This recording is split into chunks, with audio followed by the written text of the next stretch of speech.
सभी मित्रों को प्यार भरा नमस्कार और वीडियो को अंत तक देखने की वही पुरानी छोटी सी गुजारिश। दोस्तों, इंजीनियरिंग कहती है यह असंभव है, फिजिक्स यह सब देखकर हैरान है, आखिर यह हुआ तो कैसे हुआ। लेकिन वास्तुकला के नायाब नमूने आज हम सबके सामने जीवंत खड़े हैं, जो विज्ञान को और आधुनिक मशीनरी को हैरान करने के लिए काफ़ी हैं, जिनका होना विज्ञान को चुनौती देता है।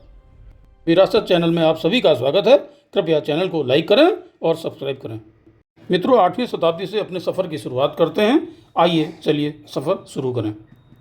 महाराष्ट्र के एलोरा में विश्व की सबसे बड़ी अखंड संरचना, जो कि 8वीं शताब्दी में राजा कृष्ण प्रथम के द्वारा एक ही चट्टान को तराश कर बनाई गई, नाम है उसका कैलाश मंदिर। इसको भगवान शिव के निवास कैलाश पर्वत के समान दिखने के लिए डिजाइन किया गया था। यह लगभग 1200 वर्ष पुराना है। इसको बनाने के लिए लगभग 4 लाख टन से अधिक चट्टान हटाई गई थी। हमने जितने भी निर्माण होते देखे हैं उनमें बुनियाद से कार्य शुरू होता है, शीर्ष पर ख़त्म होता है, लेकिन यह रिवर्स इंजीनियरिंग का ऐसा नायाब नमूना है जिसमें निर्माण कार्य शीर्ष से शुरू हुआ और बुनियाद पर ख़त्म हुआ। 4 लाख टन से अधिक हटाई गई चट्टान कहाँ गई, उसके एलोरा में होने के कोई संकेत ही नहीं है। यह भी एक बहुत बड़ा रहस्य है।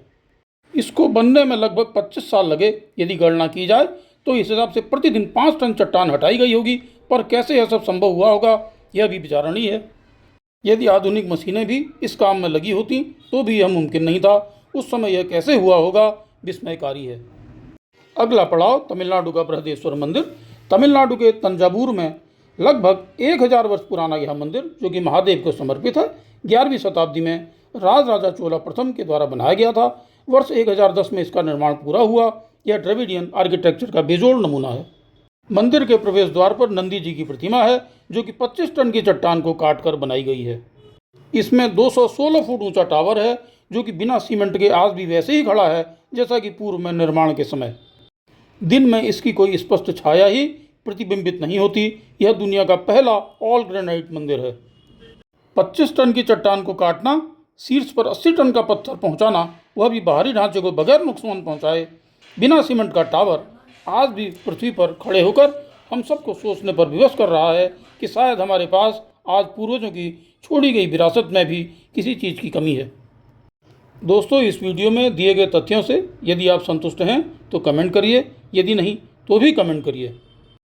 मित्रों, अगला पड़ाव है कोणार्क का सूर्य मंदिर। यह मंदिर भारत के ओडिशा राज्य में है। राजा नरसिंह देव प्रथम द्वारा 13वीं शताब्दी में इसका निर्माण हुआ था। यह यूनेस्को की विश्व धरोहर है एवं भगवान सूर्य को समर्पित है। यह मंदिर एक ऐसे रथ की आकृति में है जिसे 7 घोड़ों द्वारा खींचा जाता है और इसमें 12 जोड़ी पहिए लगे हुए हैं। हर पहिए में जटिल नक्काशी की गई है। यह मंदिर कलिंग वास्तुकला का बेहतरीन उदाहरण है। पत्थर के पहिए सूर्य घड़ी का कार्य करते हैं और मिनट तक एक्यूरेट समय बताते हैं। 7 घोड़े सप्ताह के 7 दिन दर्शाते हैं। हर पहिए का व्यास 12 फीट है। पूर्व में यूरोपियन सेलर्स इसे ब्लैक पैगोडा नाम से भी जानते थे। यह मात्र एक कला नहीं है, बल्कि अपने आप में पूरा खगोल विज्ञान है। मित्रों, अगला पड़ाव है मीनाक्षी मंदिर तमिलनाडु। तमिलनाडु के मदुरई में स्थित मीनाक्षी मंदिर को मीनाक्षी सुंदरेश्वर मंदिर भी कहा जाता है। यह पार्वती माता की मीनाक्षी स्वरूप को समर्पित है। इस मंदिर की प्रारंभिक संरचना पांड्यों के शासनकाल में 12वीं से 13वीं शताब्दी के बीच में हुई थी।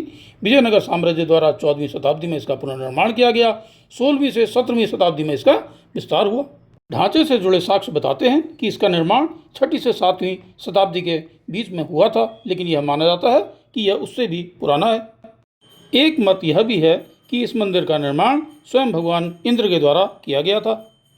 इस मंदिर में ध्वनि अलग अलग तरह से व्यवहार करती है। धीमी फुसफुसाहट भी पत्थर के गलियारों में दूर दूर तक सुनाई देती है। इसकी सीढ़ियों में संगीत जैसी ध्वनि उत्पन्न होती है। अब सोचिए, उस समय न तो लाउड स्पीकर थे, न माइक्रोफोन, न साउंड वेव्स का इतना गहरा ज्ञान, लेकिन अजूबा हमारे सामने खड़ा है। अगला पड़ाव आंध्र प्रदेश के लेपाक्षी में 16वीं शताब्दी में निर्मित वीरभद्र स्वामी जी का मंदिर, जो कि 400 साल पुराना है। यह पूरा एक आर्किटेक्चरल मार्वल है, जिसमें 70 से ज़्यादा स्तंभ हैं जो ग्रेनाइट से बने हैं। विजयनगर साम्राज्य में लगभग 1530 के आसपास इसका निर्माण हुआ था। यह भगवान शिव के वीरभद्र स्वरूप को समर्पित है। 70 से अधिक पिलर्स में एक पिलर ऐसा है जो जमीन को छूता ही नहीं है। कहा जाता है कि यह पिलर इस मंदिर का संतुलन बनाए रखने में सहायता करता है। मुख्य मंदिर से 200 मीटर दूर नंदी जी की मूर्ति है, जो 15 फीट ऊंची और 27 फीट लंबी है। इसे मात्र एक ही पत्थर से बनाया गया है।